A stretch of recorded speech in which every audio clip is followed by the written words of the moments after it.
कहते थे हाँ। कि यहाँ बच्चों को लाने की जरूरत नहीं है, यहाँ बुजुर्गों को लाने की जरूरत नहीं है, यहाँ बीमारों को लाने की जरूरत नहीं है। भगदड़ हो गई। और जब हम बच्चों को लेके जाते हैं ना, तो बच्चों की हमारी जिम्मेदारी है। देख लीजिए, सुन लीजिए, गौर से सुन लीजिए इन लोगों की बात। ये लोग सूरजपाल उर्फ भोले बाबा उर्फ नारायण साकार विश्व हरि के अनुयायी हैं और यूपी के हाथरस में 122 मौतें, इनमें से कई लोगों ने हो सकता है अपनी आंखों के सामने देखी हों। छोटे छोटे बच्चों, बुजुर्गों और औरतों को भीड़ के पैरों तले दबते कुचलते मरते देखा हो। उस मंजर से भले ही ये सहम गए हों, लेकिन बाबा को डिफेंड करने में कोई कसर नहीं छोड़ रहे। बस ऐसे ही लोगों के चलते कथित बाबाओं, कथित कथावाचकों और कथित संतों की दुकानें जोर शोर से चल रही हैं। मेरा ही परिवार था, अगर हमारे बच्चे की मौत होती है तो मैं जिम्मेदार होती हूँ। क्यों? मैंने बच्चा संभाल नहीं पाया, वहाँ पे जिम्मेदारी नहीं ली। कितने लोगों की मौत हुई है? ये सारा मेरा ही परिवार अरे था। कितने लोगों की मौत हुई है? यहाँ तो 28 बता रहे हैं। और इसके अलावा और 100 से ऊपर बता रहे हैं, 100 से ऊपर। हाँ, और हाथरस में कौन जिम्मेदार है इसका? कौन जिम्मेदार है? जो जिम्मेदार भोले बाबा जो सत्संग करते हैं कि बिना जितनी परमिशन ली थी उससे ज्यादा लोग वहाँ इकट्ठे थे, लाखों की भीड़ थी वहाँ। नहीं थी, लेकिन हम स्वयं जिम्मेदार हैं। हम इसके हमने जिम्मेदारी खुद नहीं निभाई। बुजुर्गों को लेके गए, बीमारों को लेके गए। प्रभु निकल गए हैं, प्रभु की कोई गलती नहीं है, हमें तो कुछ ना पता। यही वजह है कि 100-200 लोगों की मौत से कथित बाबाओं को कोई फर्क नहीं पड़ता, क्योंकि वो जानते हैं कि जब तक ऐसे लोग उनके साथ हैं, उनका बाल भी बांका नहीं होगा।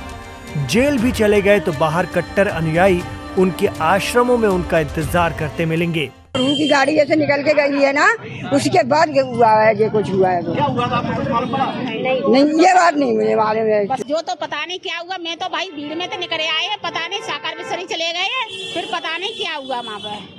आपको ये पता है भगदड़ मची में कई लोग? नहीं, मुझे नहीं पता है, हम तो भाई निकले आए हैं। माँ से निकल के बाहर आए गए, प्रभु की गाड़ी लेकर गई है, सही हम बाहर लेकर आए हैं। हमको नहीं पता है जी, बाद में अभी भी कई सजा याफ्ता बाबाओं के आश्रम और डेरे बदस्तूर आबाद हैं। उनके अनुयायी इस मानसिक अवस्था में पहुंच गए हैं या पहुंचा दिए गए हैं कि वो जमीनी सच्चाई को स्वीकार करने की स्थिति में नहीं होते, बल्कि आज भी अपने बाबा को सेव करने की कोशिश करते हैं। ऐसे अनुयायी संख्या बल दिखाकर विरोध जताने वालों को डराने का प्रयास भी करते हैं।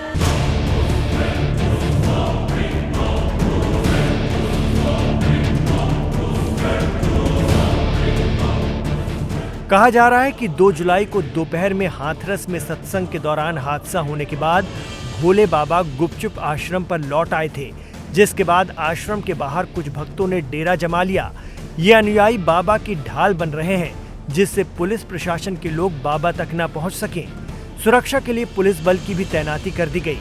आश्रम में बाहरी लोगों को प्रवेश नहीं करने दिया गया।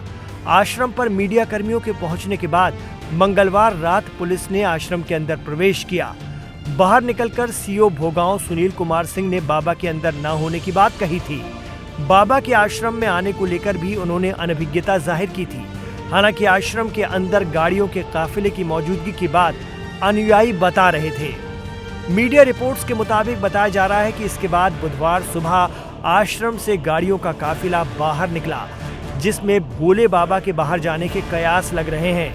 यूपी के मुख्यमंत्री योगी आदित्यनाथ ने बुधवार को हाथरस पहुंचकर प्रशासन को जरूरी निर्देश दिए और इस घटना की न्यायिक जांच के आदेश भी दे दिए। लेकिन जिस तरह से अनुयायी बाबा को बचाने की कोशिश कर रहे हैं, वो बताता है कि अब लोगों पर इस तरह के हादसों का असर होना बंद हो गया है। इसका सबसे दुखद पहलू ये था कि इस प्रकार के आयोजन में जो सेवादार प्रशासन को अंदर घुसने नहीं देते, दुर्घटना होने के तत्काल बाद या दुर्घटना के दौरान प्रारंभिक रूप में इन्होंने पहले वहां पर इस मामले को दबाने का प्रयास किया, लेकिन जब उन्हें प्रशासन ने हॉस्पिटल ले जाने की कार्रवाई प्रारंभ की तो इनमें ज्यादातर सेवादार वहां से भाग गए। इस पूरी घटनाक्रम के लिए हम लोगों ने एडीजी आगरा की अध्यक्षता में एक एसआईटी गठित की है, जिसने अपनी प्रारंभिक रिपोर्ट दी है और इस घटना की तह में जाने के लिए उनसे कहा गया है। बहुत सारे ऐसे पहलू हैं जिन पर जांच होनी बहुत आवश्यक है।